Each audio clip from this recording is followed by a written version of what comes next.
오늘 드디어 성령으로 충만하라는 그 설교 시리즈의 마지막 말씀입니다. 8번째 말씀인데요. 말씀 제목을 한번 보시겠습니다.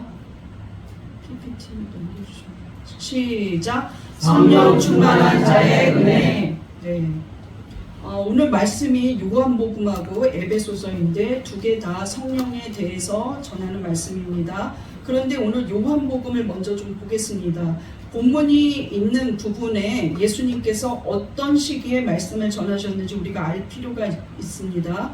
본문이 시작되는 요한복음 7장 37절을 보겠습니다. 시작. 명절 끝날 곧 그날에 예수께서 서서 외쳐 이르시되. 자, 이 명절은 초막절이에요. 초막절은 언제 무엇을 말하냐면 지금도 유대인들이 정통 유대교를 믿는 사람들은 초막절을 지냅니다. 도심 한복판에서 텐트를 쳐요. 그리고 집이 아주 좋은 집, 화려한 집이 있어도 길거리로 나와서 일주일을 보냅니다. 그것은 어떤 기념일이냐면 광야 생활을 하는 동안에 이집트에서 그 노예 생활을 하던 이스라엘 백성이 광야 생활 40년을 하는 동안에 하나님이 그 광야 생활에서 늘 보호하여 주셨고 인도하셨음을 감사하는 기념일이에요. 그래서 그들이 일주일 동안 이 초막절을 지냅니다. 유대인들은 유대 달력이 따로 있는데 그들의 달력으로 7월 15일부터 21일까지 7일 동안 초막절을 지내요. 그런데 이때는 특이한 의식이 있어요. 무엇이냐면 제사장이 이전에 구약시대부터 신약까지 그렇게 했었던 거죠. 예수님 시대까지도 제사장들이 매일 아침마다 금으로 된 항아리를 실로암가에 가요. 그래서 그 실로암에서 물을 받아가지고 그 성소의 제단 앞에 붓는 일을 합니다. 그것이 이제 백성들도 다 따라가면서 시편을 부르면서 따라가요. 그런데 이 거룩한 의식을 행할 때 왜 생수를 붓냐면 광야 생활 중에 사막에서 생수를 공급하신 하나님께 그 하나님의 은혜를 감사하면서 그들은 실로암 물이 굉장히 거룩한 물이라고 구별된 물이라고 생각했거든요. 그래서 그 실로암에 물을 떠서 날마다 아침이 되면 해가 뜨면 제사장이 그 항아리를 이고 실로암 물을 받아가지고 제단으로 가면 백성들은 막 시편을 찬송하면서 뒤따르는 일을 일주일 동안 했다는 것이에요. 그것이 바로 초막절입니다. 그런데 맨 마지막 끝날 더 큰 행사들이 있어요. 그래서 예수님이 이 초막절 명절 끝날, 즉 날짜로 따지면 7월 21일이죠. 그 큰 날 예수께서 서서 외쳐서 말씀하셨다는 거예요. 오늘 무슨 일이길래 예수님이 서서 외쳤을까요? 분명히 이것은 예수님이 말씀하신 성령에 대한 말씀입니다. 그런데 우리가 결론부터 말씀드리자면 성령이 충만하면 우리에게 있는 은혜가 있다는 거예요. 성령 충만한 자들의 특징이기도 하고 성령이 우리에게 충만하게 임했을 때 나타나는 현상들, 그런 현상들입니다. 그것은 전적으로 성령이 우리에게 부어주시는 은혜예요. 우리의 의지로 되지 않는다는 것이죠. 이 놀라운 은혜들이 어떤 은혜일까요? 여러분 성령 충만을 원하십니까? 아멘. 성령 충만을 사모하십니까? 아멘. 그런 성령 충만을 사모하는 자들에게 바로 우리들에게 임하는 은혜가 있다는 거예요. 첫 번째 1번 시작. 지속적으로 영적 갈급함을 충족받습니다. 초막절을 생각해 보세요. 오늘 지금 이 본문이 초막절 마지막 날 예수님이 서서 외치는 말씀이신데 유대인들이 광야에서 생수를 40년 동안 마르지 않게 목말라 죽은 사람이 없어요. 사막의 한가운데를 40년을 다녀도 목이 말라서 죽었다 이런 사람들은 없었어요.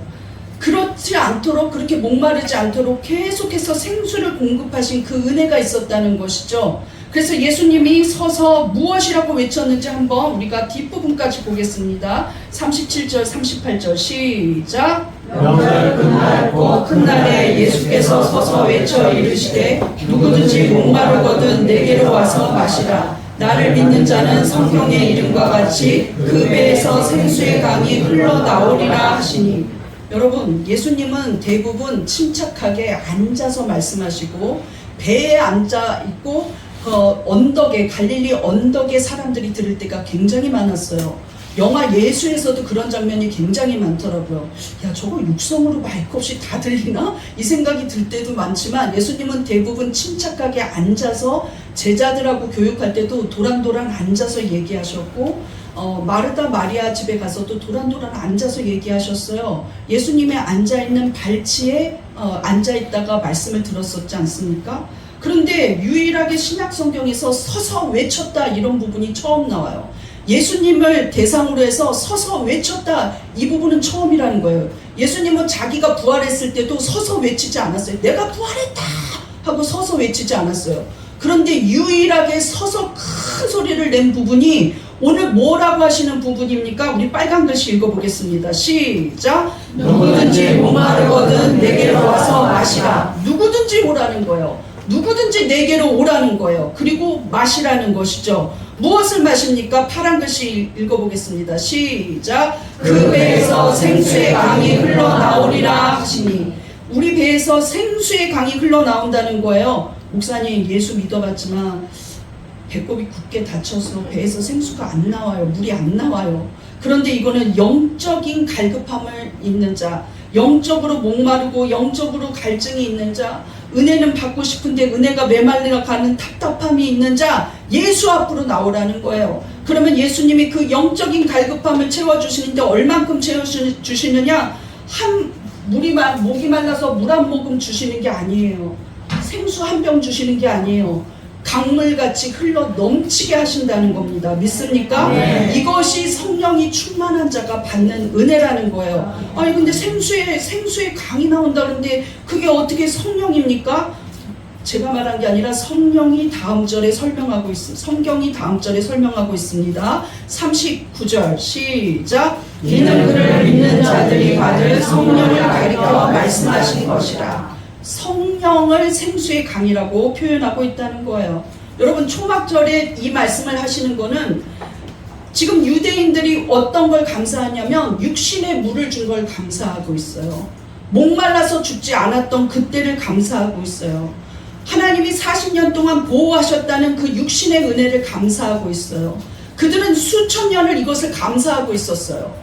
그러나 너희들이 그 목마른 거, 간신히 육신의 물 채워준 거, 쓴물이 단물로 변한 거, 이런 작은 기적 가지고 감사하지만 정작 성령의 은혜가 임하면 너희 속에서부터, 배 안에서 넘쳐 흐르는 생수의 강물이 넘치듯이 메마르지 않는 성령의 은혜를 공급받을 것이라는 선포를 하고 계신다는 겁니다. 믿습니까? 메마른 사막이라 할지라도 40년 동안 은혜를 공급해 주신 것처럼 아무리 심령이 메말라서 나는 20년 전에 한번 은혜 받아보고 아주 그냥 사막에 메말라서 완전히 갈라진 땅 같아요 하는 사람도 예수께 오면 그 생수의 강물이 흘러넘치는 역사가 있다는 거예요.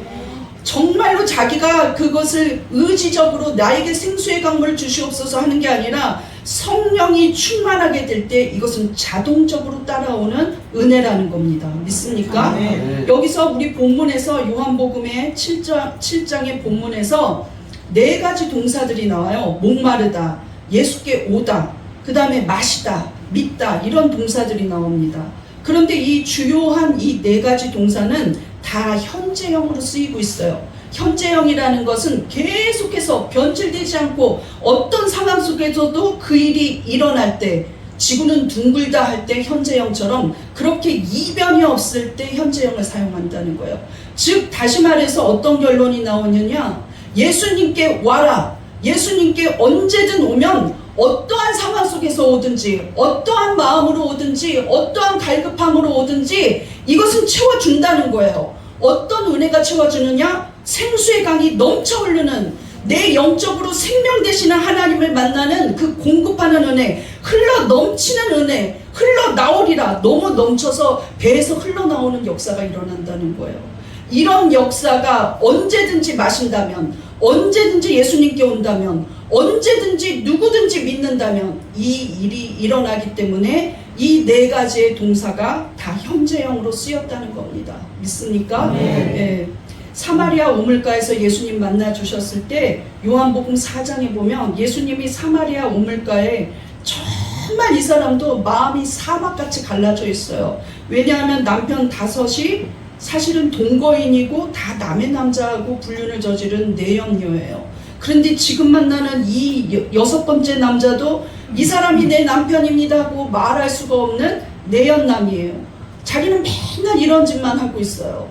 그냥 어디 의지할 데가 없어서 그랬는지, 정신적으로 육체적으로 힘들어서 그랬는지 알 수 없지만 고난과 창피함과 그 다음에 자기의 자존감도 완전히 떨어져 있어요.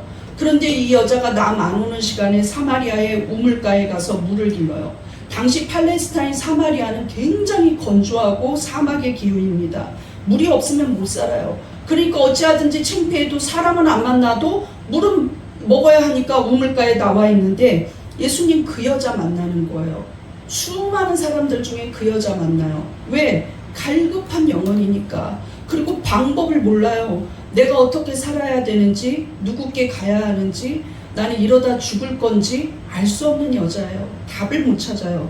그런데 예수님이 명확하게 알려주세요. 한마디의 문장으로 그의 인생을 다르게 하시는 거예요. 요한복음 4장 14절입니다. 시작. 내가 주는 물을 마시는 자는 영원히 목마르지 아니하리니 내가 주는 물은 그 속에서 영생하도록 솟아나는 샘물이 되리라. 아까 초막절에 선포하신 말씀하고 똑같은 말을 한 개인, 그것도 가장 초라하고 사막 같은 그런 건조한 기후에 사는 게 자기 인생 같은 그런 갈급한, 말라지고 갈라져 버린 그 인생한테 예수님이 선포하는 거예요. 너 내가 주는 물 먹으면 이 우물에서 우물 깃는 것처럼 그렇게 찔끔찔끔 걷는 게 아니라 영생하도록 영원히 살 동안 솟아나는 샘물이 되리라.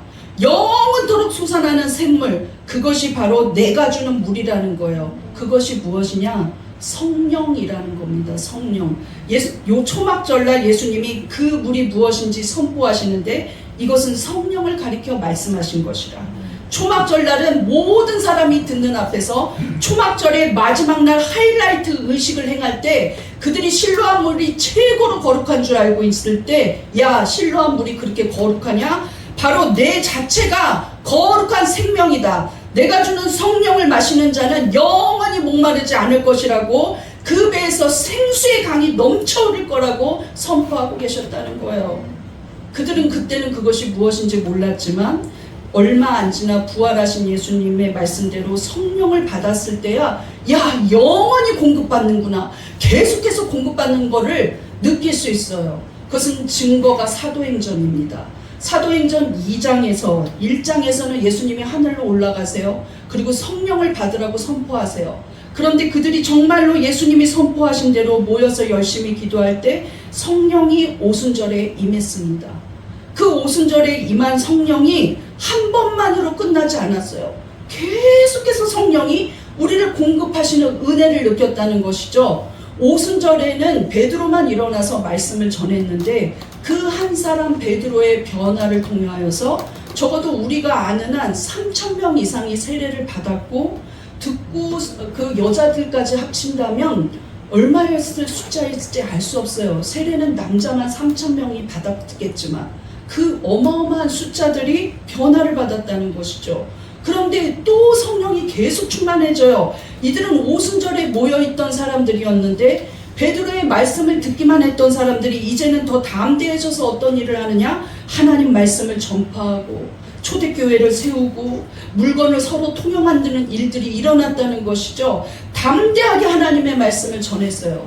오순절에는 야, 우리 혹시라도 정말 예수를 믿는 자들은 죽이기로 작정했는데 큰일 나는 거 아니야? 무섭고 두려운 마음도 있었지만 이들은 담대하게 하나님 말씀을 전하였다는 겁니다. 사도행전 4장 31절입니다. 시작. 빌기를 다음에 모인 곳이 진동하더니 무리가 다 성령이 충만하여 담대히 하나님 말씀을 전하니라. 믿습니까? 네. 그렇다면 세상 끝날을 선포하는 요한계시록에 세상 끝날 우리 주님 다시 오신다고 약속한 그날에 그때도 예수님이 선포하는 장면을 요한은 계시로 보았어요. 우리 주님 다시 올 때 이 말씀 꼭 다시 하실 거라고 나는 믿습니다. 한번 볼까요? 요한계시록 21장 5절 6절입니다. 시작. 내가 생명수 샘물을 목마른 자에게 값없이 주리니 이기는 자는 이것들을 상속으로 받으리라. 나는 그의 하나님이 되고 그는 내 아들이 되리라. 주님 다시 오실 때 이 말씀 선포하셨다는 거예요. 요한이 그것을 보고 기록했어요. 내가 생명수 생물을 목마른 자에게 준다는 거예요. 근데 이것을 값없이 주겠다는 거예요. 그래서 어떠한 상황에서도 악한 마귀의 세력을 이기고, 믿음의 불신앙을 갖다 줘도 이기고, 질병을 갖다 줘도 이기고, 낙심을 가져다 줘도 이기고, 핍박을 가져다 줘도 이기고, 이렇게 이긴 자는 상속으로 이 놀라운 생명수 생물을 받을 것이라는 거예요. 이것이 무엇이냐? 갈급한 자에게 주시는 성령의 공급함과 은혜입니다. 이것을 영원히 누리는 자는 신분이 상승되어 어떤 신분입니까? 천하고 무지했던 우물가의 여인이 온 사마리아 성을 전도하는 여인이 되었던 것처럼, 하나님이 내 아버지가 되고 나는 하나님의 아들이 되는 이 놀라운 상속권을 받아서, 야, 이 새 하늘과 새 땅이 바로 네 거다 하는 그러한 상속을 받게 된다는 거예요. 여러분, 천국이 여러분 것입니다. 믿습니까? 잠시 잠깐 힘든 일이 있다고 교회 떠나고, 코로나가 있으니까 떠나고, 목사님이 싫으니까 떠나고, 목사님이 싫어도 딴 교회 목사는 좋을 수 있잖아요. 가야 돼, 그쪽으로. 여기 있으면 너무 좋겠지만, 혹시라도 나 때문에 낙심한다면 실족하지 마시고, 좋은 목사님들도 되게 많아요. 나는 연약해도. 그다음 여기 있는 교인이 싫으면 여기 있는 교인 말고 딴 교인 좋은 사람들 많아요. 그러나 여기 계속 계시기를 바랍니다.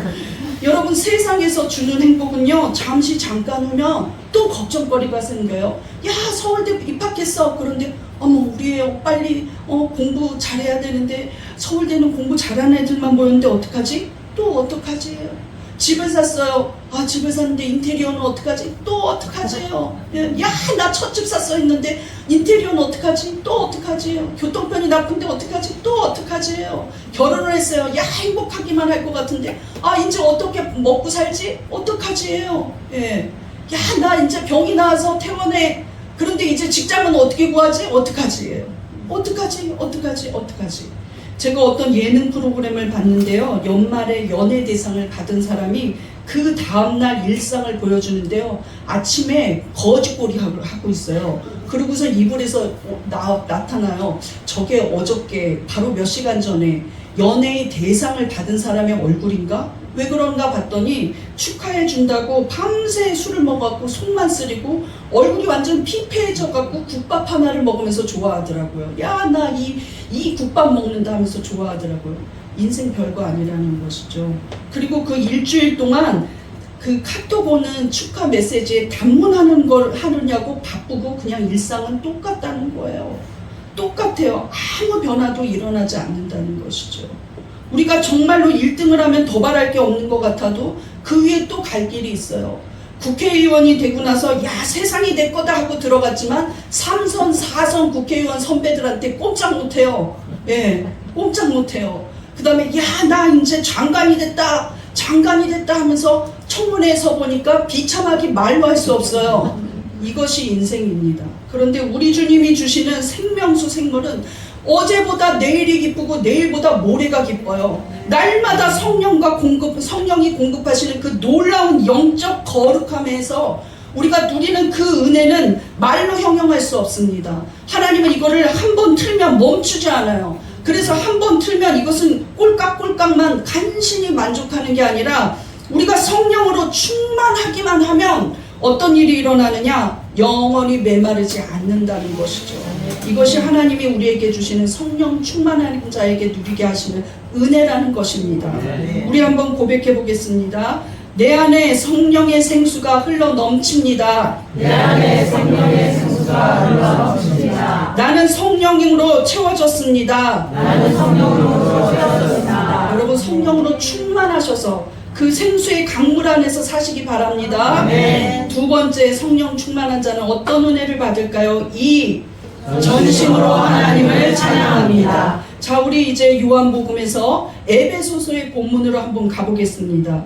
에베소서 5장 18절 시작하는 본문에는 두 가지의 명령어가 나옵니다. 읽어보겠습니다. 시작. 술 취하지 말라. 이는 방탕한 것이니 오직 성령으로 충만함을 받아라. 자, 술 취하지 말아라 하는 명령이 나와요. 그리고 성령으로 충만함을 받아라 하는 명령이 나와요. 무엇은 하지 말라는 거예요? 술 취하는 거. 그거는 술 취하는 게 방탕의 시작이기 때문이에요. 모든 죄의 90% 이상이 술로 시작한다는 거예요. 예, 술로 한다는 거예요. 그래서 술 다음에 뭐 다른 거 이런 거를 지으면서 술이 시작이기 때문에 방탕하지 말라는 명령입니다. 그런데 이제는 이것은 받아라, 반드시 이것을 받아라 하고 말을 하고 있는데 그것이 무슨 말씀인지 빨간 글씨 읽어보겠습니다. 시작. 오직 성령으로 충만함을 받으라. 성령으로 충만함을 받으라 하고 나서 바로 뒤에 우리가 읽은 본문들 보면 에베소서 5장 18절에서 21절까지예요. 그런데 그 안에 계속해서 성령 충만을 받는 자들이 누리는 동사가 나와요. 우린 그 동사에 한번 집중해 보면서 도대체 성령을 충만히 받으면 어떤 일들이 일어나는지 이 동사에 한번 집중해 보겠습니다. 바로 뒤에 19절을 보겠습니다. 시작. 시와 찬송과 신령한 노래들로 서로 화답하며. 자, 시라는 말은 프살모스 이렇게 말하고 있는데 이것은 시편을 가르치기도 하지만 원래는 무슨 뜻이었냐면 수금을 탈 때 내는 소리 이런 뜻이었어요. 수금을 탈 때 나는 소리가 프살모스였는데 시편을 그렇게 부르기로 되었던 거죠. 자, 찬송은 그대로 찬송이지만 신령한 노래라는 것은 성가곡을 말할 때 신령한 노래라고 해요. 여러분 다 같은 말이죠. 하나님을 찬양하는 말들이에요. 시, 찬송, 신령한 노래. 우리 대부분 교동문이 시편으로 되어 있는 이유가 하나님을 찬양하려고 하나님께 영광 돌리려고 그렇게 하는 겁니다. 그런데 이거를 서로 화답하라는 거예요. 그러면 내가 시를 읽으면 딴 사람은 노래를 하나? 예, 정말 누구랑 화답할까요? 앞에 부분의 요한복음에서 우리에게 놀라운 생수를 공급하신 성령의 은혜를 생수의 강처럼 넘쳐흐르게 하신 그 성령의 은혜에 우리는 하나님 앞에 찬양으로 답을 하는 거예요. 믿습니까? 네. 이것을 가만히 생각해 보세요. 이게 바로 영적인 교제라는 거예요. 우리 누구 친한 친구 있으면 어머나 잘 있었니? 어쩌고 저쩌고 하면서 대화하죠. 이게 화답이에요. 너 오늘 우리 생일인데 저기 내일 만나? 그래 우리 내일 보자 이러면서 막 너무 좋아해요. 예, 실컷 2시간 얘기하고 나서 우리 다음에 또 만나서 자세히 얘기하자 이렇게 말해요. 그죠? 여자들은 예, 자세히 말하고 나서 더 자세히 다시 반복해서 얘기하죠. 예, 남자들은 이해할 수 없을 거예요. 예, 어쨌거나 우리는 교제하는 사람과 대화를 합니다. 묵묵히 있지 않아요. 교제해요. 그런데 하나님과 영적 교제를 할 때 하나님은 날마다 우리에게 성령의 은혜를 공급하시고 우리는 하나님의 은혜가 감사하다고 찬양하는 거예요. 이것이 바로 예배라는 것입니다. 예배예요. 고린도전서에 보면 고린도 교인들이 불화도 있고 막 서로 싸우기도 하고 파도 갈라져가지고 너는 무슨 파 얘기도 했지만 고린도 교인들이 모여서 하는 일들이 은사가 강력했어요. 그런데 그들이 모였을 때 무엇을 하냐면 찬송시를 불렀다고 나와 있어요. 이 찬송시라는 것은 하나님을 찬양하는 창조적인 시를 그들이 곡조를 붙여서 불렀다는 거예요. 매번 모일 때마다 하나님에 대한 찬양을 불렀다는 것이죠. 고린도전서 14장 26절입니다. 시작. 그런즉 형제들아 어찌할까 너희가 모일 때에 각각 찬송시도 있으며 가르치는 말씀도 있으며 계시도 있으며 방언도 있으며 통역함도 있나니 모든 것을 덕을 세우기 위하여 하라. 모일 때마다 찬송시를 불렀다는 거예요. 이것이 예배의 즐거움입니다. 이 예배는 누구나 다 할 수 있는 것이 아니라 정말 성령으로 충만함을 받은 자, 하나님의 택함 받은 자들이 예배자의 자리에 쓴다는 거예요. 지금 이 시간 대부분의 그 주일 예배가 대부분 대한민국 기독교는 11시입니다. 이 시간에 예배를 드리는 자보다 예배를 안 드리는 인구가 더 많아요. 근데 여러분 예배 드리고 있어요. 얼마나 하나님 앞에 감사한 일입니까? 그런데 우리가 주를 찬양하고 주께 영광 돌리는 이 귀한 한 시간이 너무나 우리가 하나님 앞에 누리는 시간이라는 거예요. 이게 영적 교제라는 것이죠. 그럼 왜 영적 교제를 우리는 계속 하나님 앞에 죽어서까지도 요한계시록에 보면 하늘에서까지도 찬양을 하거든요. 왜 그럴까요? 하나님이 우리를 만드신 이유가 하나님이 찬송을 받게 하려고 만드셨다는 거예요. 그럼 하나님만 영광 받으려고 우리를 만들었나? 하나님께 영광 돌릴 때 우리 안에 생명수 샘물이 계속 솟아나는 그 효과가 계속 서로가 교제하면서 일어나기 때문에 절대적으로 우리에게는 이게 영광된 일이라는 거예요. 우리를 찬양하는 자로 세우셨다는 것이죠. 이사야 43장 21절입니다. 시작. 이 백성은 내가 나를 위하여 지었나니 나를 찬송하게 하려 함이니라. 하나님 앞에 하나님은 영광된 하나님입니다. 하나님은 창조주이십니다. 하나님은 나를 구원하셨습니다. 하나님은 자기 아들을 우리에게 주셨습니다. 하나님은 부활시키셨습니다. 하나님은 나를 택했습니다. 하나님은 나에게 놀라운 은혜를 주셨습니다 하는 찬양이 계속해서 나오는 거, 그거 우리가 의지로 하는 게 아니라 성령 충만하기 때문입니다. 성령 충만하게 해서 하나님은 그 충만한 자에게 영광을 받으시는 거예요. 제가 존경하는 목사님은 어느 날 저에게만 살짝 얘기해요. 가리 목사님, 나 사실은 몇 년도에 은혜를 받았는데 그때부터 지금까지 30년 넘게 하루 종일 잘 때 빼고는 찬양이 나와요. 그럼 전화할 때는요? 그때만 찬양이 줄어들어요. 근데 내 안에 있어요. 그럼 계속 같은 찬양, 아니요, 나도 모르는 찬양을 하기도 하고 내가 아는 찬양을 하기도 하고 지금 40년대 찬양을 해요. 제가 지난주에도 통화를 하는데 지금도 계속 찬양은 계속된다는 거예요. 이야, 저런 은혜를 나도 받았으면, 정말 저런 은혜 받았으면. 그런데 그 찬양을 통해서 그분은 언제나 웃고 계세요. 근데 불평이 나올 만한 사건이 일어나도 웃어요. 그다음 환란이 있어도 웃어요. 가족에 문제가 있어도 웃어요. 아들이 아파도 웃고 남편이 아파도 웃어요. 그럼 현실감이 없나? 그렇지 않아요. 네, 고등학교 선생까지 하면서 굉장히 똑똑하신 분인데도 하나님 앞에 영광 돌리는 찬송을 몇십 년째 하고 있는 거예요. 얼마나 부러운 일입니까? 여러분, 남이 40평대로 이사가는 거 부러워하지 말고 나도 저렇게 주님 앞에 영광을 돌렸으면, 그런 소망이 있어야 돼요. 그런데 성령 충만해지면 정말 어려움이 오고 고통이 오고 힘든 일이 있어도 주님에 대한 찬양이 나온다는 거예요. 이것이 성령 충만한 자의 은혜입니다. 아무리 대상을 받아도 자살하는 사람까지도 있잖아요. 아무리 영광을 누려도 죽어버리는 사람도 있어요. 그런데 성령 충만한 자는 그렇지 않다는 것이죠. 도대체 성령으로 충만하다는 것은 무엇일까요? 우리 다시 앞에 부분 본문을 보겠습니다. 18절 시작. 오직 성령으로 충만함을 받으라. 도대체 목사님 얘기를 들으니까 나도 성령 충만하고 싶은데 어떤 게 성령 충만일까요? 충만함을 받으라, 이런 동사 플레루스테는 가득 채워지게 하라 이거예요. 완전히 풀 가득, 하나도 빈틈이 없이 가득 채워 넣어라 이 소리예요.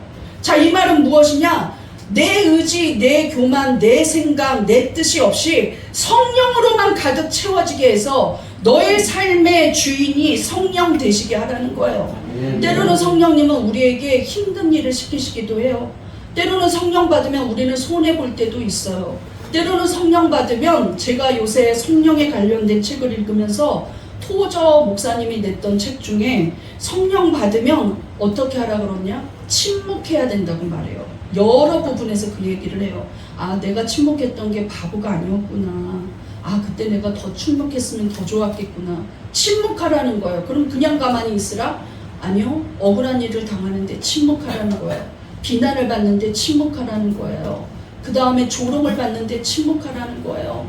그 다음에 우스갯소리를 듣는데 침묵하라는 거예요. 그래야 너를 통해서 성령이 위로해 주실 시간이 온다는 것이죠. 여러분, 하고 싶은 말 다 내뱉어서 야, 내가 얼마나 똑똑하게 말대답하는데 너 나한테 못당해 하면서 아는 척 다 하면은요, 그 사람 아직 성령 받은 거 아니에요.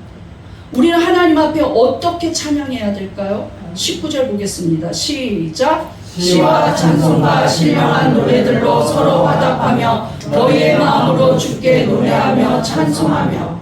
자, 너희의 마음으로 주님께 찬양을 드리라 그러고 있어요. 그런데 한국말로는, 한국어 성경으로는 그냥 마음으로 찬양하라 이렇게 말하고 있지만 영어 성경에는 with all your heart 이렇게 말하고 있어요. 너의 모든 마음을 다하여서, 온 마음을 다하여서, 어떠한 것도 없이, 어떠한 딴 마음이 없이 순전한 마음으로 하나님을 찬양하라는 거예요. 입으로는 찬양하면서 이따가 오후에 밥 먹을 때 뭐 먹을까 이렇게 생각하는 게 아니라는 것이죠. 예, 입으로는 찬양하면서 저 사람 오늘 옷을 왜 저 색을 입고 왔을까 이러는 게 아니에요. 온전히 하나님을 찬양하라는 것이죠. 그런데 예수를 믿고 나니까 어떤 찬양이 가장 귀한 찬양인가 생각해 보니 정말 나를 구원하신 하나님이 나 같은 죄인을 구원하셨다는 거, 나를 예수 그리스도의 피로 거듭나게 하셨다는 거, 그리고 날마다 성령의 은혜를 이 땅에서 하늘의 영광을 누리게 한다는 거, 날마다 나에게 생수를 공급해 주시는 생명의 생수가 강처럼 흘러나오게 하시는, 생수의 강이 흘러넘치게 하시는 이것을 찬양해야 돼요. 믿습니까? 네. 우리 한번 찬송가 288장 예수를 나의 구주 삼고 1절만 온 마음을 다해 찬양해 보겠습니다.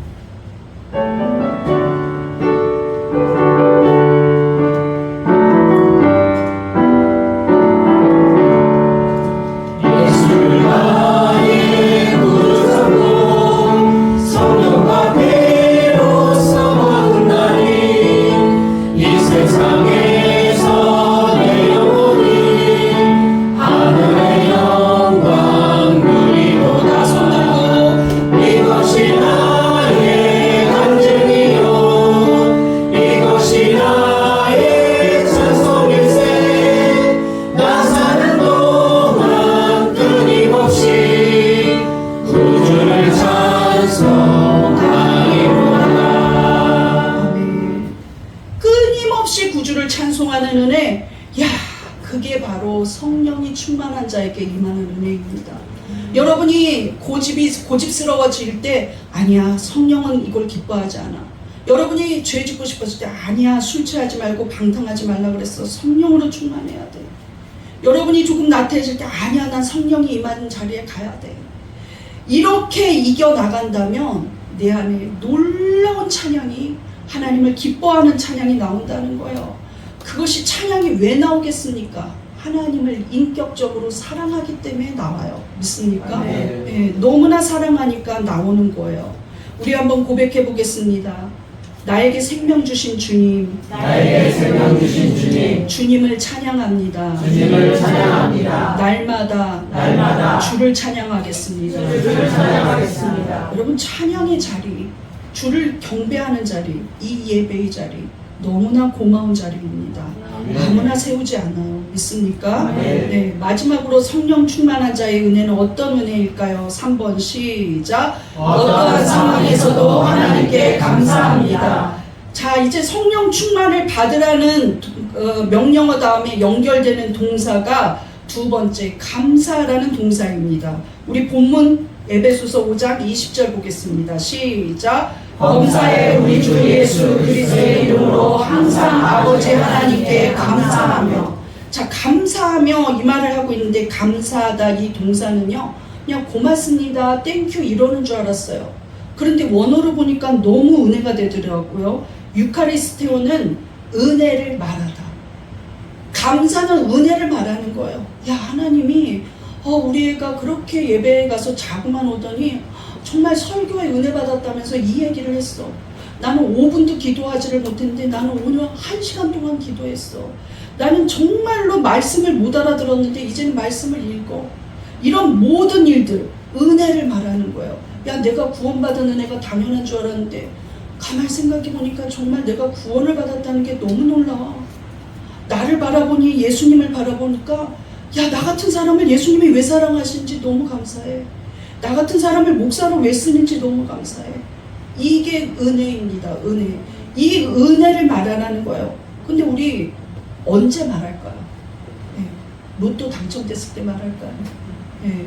파란 글씨 2개 읽어보세요. 시작. 범사에 항상. 이 말은 주석에는 뭐라고 그랬냐면 어떠한 상황과 시간에서도, 이렇게 말하고 있어요. 원래 뜻이 어떠한 상황과 시간에서도지 always가 아니에요. 그냥 항상 이게 아니라 어떤 상황에서도. 그 말은 내가 낙심할 수밖에 없는 상황에서도, 내가 힘든 상황에서도, 내가 수술대에 올라가면서도, 내가 죽어가는 그 순간에도 하나님 평생 하나님 섬길 수 있어서 감사했습니다. 그 다음에 내가 아픈 상황에서도 하나님 평생 건강했으니 감사합니다. 너무 화가 나는 상황에서도, 너무 억울한 상황에서도, 너무 비참한 상황에서도 감사, 은혜를 말하라는 거예요. 그 안에 은혜가 있다는 거예요. 은혜를 말하다 보면 은혜를 발견합니다. 믿습니까? 근데 전혀 은혜 속에서도 은혜를 말하지 않고 있던 인간들이 있었어요. 아까 그 초막절을 지내게 된 원인이 무엇입니까? 광야 생활이 있었기 때문이에요. 그런데 불평불만을 40년 광야 생활 동안에 입에 달고 살던 이스라엘 백성의 1세대들은, 즉 20세 이상의 사람들은 모두 가나안 땅을 눈앞에 보고서 못 들어갔습니다. 그 원인은 불평불만 때문이었어요. 전혀 은혜를 모른다는 것이죠. 그런데 과연 그들이 비참한 상황을 살았을까요? 그렇지 않다는 거예요. 430년 동안 이집트에서 온 민족이 노예화되어 있는데도 하나님은 그들을 완전히 기적 가운데 이집트에서 나오게 해주셨고, 출애굽기를 잘 살펴보면 은과 금까지 주면서 제발 나가달라고 이집트 사람들이 부탁하면서 나가주세요 나가주세요 하면서 모든 귀한 물건들을 다 가지고 나갔어요. 그럴 정도로 하나님이 당당하게, 비참하게 그렇게 나가지 않고 당당하게 나가게 하신 거예요. 그런데 나가서 보니까 홍해의 바다를 건너요. 광야에서 낮에 어떡하지? 더워서. 근데 그 사막 가운데 구름 기둥이 40년을 따라다녔어요. 밤에 어떡하지? 추워서. 불기둥이 40년의 밤 동안 하루도 쉬지 않고 나와요. 아침에 일어났는데 뭐 먹지? 만나를 먹어요. 근데 고기 먹고 싶은데 어떡하지? 메추라기를 먹어요. 야, 물이 없는데 어떡하지? 쓴물도 단물로 변해요. 이 놀라운 은혜를 공급하신 하나님이신데, 거기다가 하나님은 시내산에서 모세를 통해서 성막 건축을 보여주면서 이렇게 지어라. 내가 그 속죄소에서 너희를 만나고 그곳에 내가 임재하리라는 약속까지 하셨어요. 이 놀라운 은혜를 주셨는데, 유일하게 지구상의 이스라엘 민족에게만 속죄할 수 있는 은혜를 당시에 주셨다는 거예요. 다른 이방인들은 어떻게 죄를 해결해야 될 방법을 몰라요. 예수님 오실 때까지 그냥 막막하게 살아가는 인간들밖에 없었어요. 그런데 그 수천 년 전에, 적어도 예수님 오시기 1500년 전에 모세를 통하여 속죄의 은혜를, 그 장소를 마련하셨어요. 이것이 놀라운 은혜인데 불평불만. 이것 때문에 그들은 가나안 땅에 입성하지 못했다는 거예요. 우리의 삶 속에 나는 무슨 은사 받았어요 이렇게 자랑하는 거 사실은 옳지 않지만, 그렇게 자랑할 때 하나님이 저 사람 기뻐하시는구나 이렇게 생각하고 나서 삶을 들여다보면 조금만 힘들어도 불평하고, 삶을 들여다보면 조금만 억울해도 야 삼자 되면 해 하면서 못 견뎌, 나는 아싸하게 말해야 돼 막 이렇게 말하는 사람들이 있어요. 어떤 상담가가 말하는데, 자기 하고 싶은 말을 다 하는 사람은 결코 뒤끝이 없다고 말해서는 안 된다는 거예요. 분이 남지 않도록 다 쏟아부었기 때문에 뒤끝은 없을 수밖에 없다는 거예요.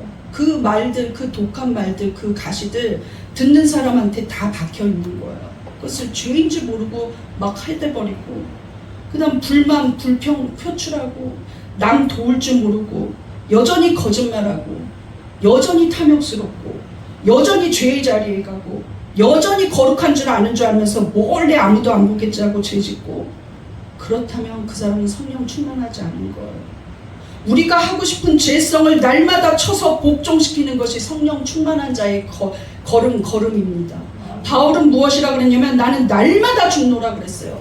날마다 내 자신을 쳐서 복종시킨다는 거예요. 그랬더니 어떤 일이 일어났습니까? 내 안에 예수 그리스도만 있다. 이제 내가 사는 것은 내가 아니요 오직 예수 그리스도께서 사는 것이라. 이렇게 말할 수 있었다는 거예요. 그것이 무슨 은혜였습니까? 성령 받은 자의 은혜라는 것이죠. 믿습니까? 성경에 많은 사람들이 예수님을 만나 치유받았어요. 그런데 그 사람들이 전부 다 예수를 믿지는 않았습니다.